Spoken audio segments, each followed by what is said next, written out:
Hi guys, welcome to Sim Raid YT. Today we're in the Raid Shadow Legends in the dungeon maps, and we'll be in the Minotaur's Labyrinth.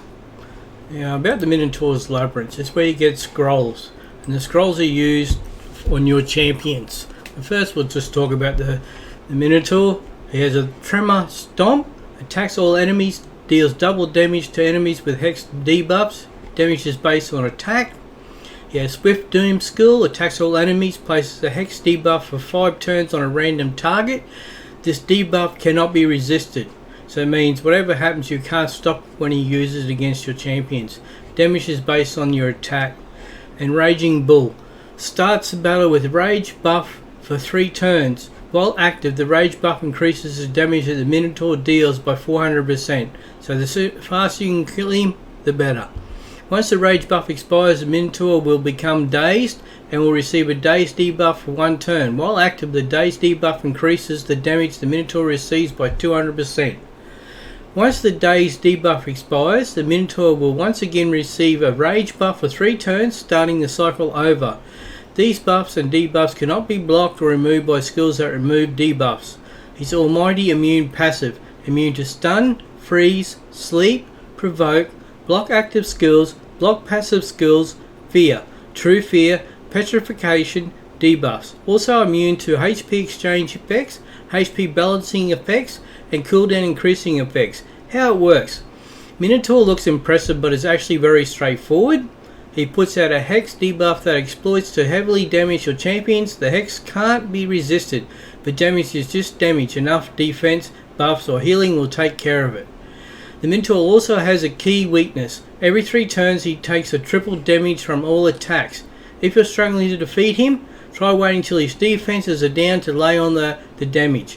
However, most high level teams can beat him regardless of this state.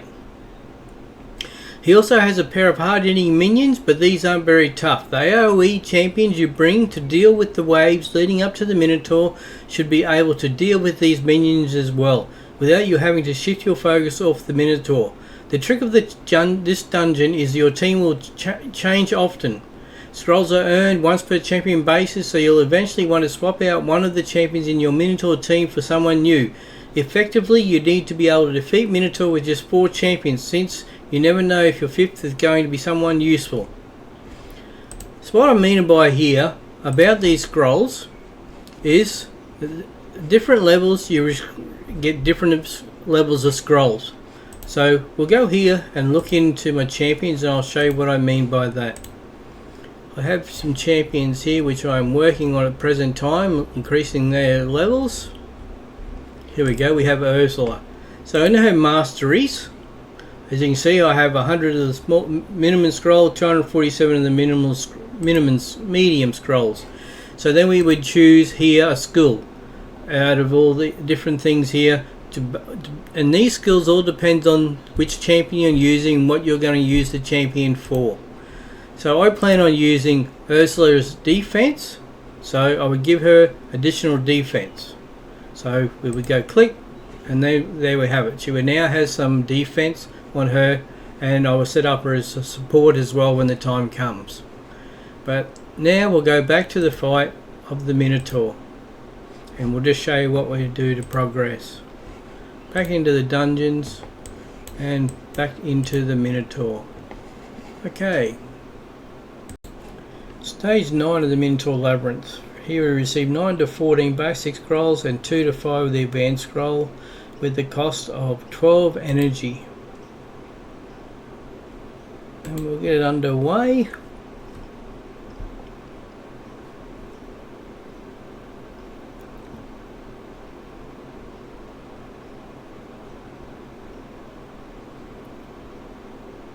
Now each time you get a new champion, decide you want to use that champion. This is what you have to do in the Minotaur's Labyrinth, to go through and just do the levels over and over again to get the scrolls for your champion, for their skills.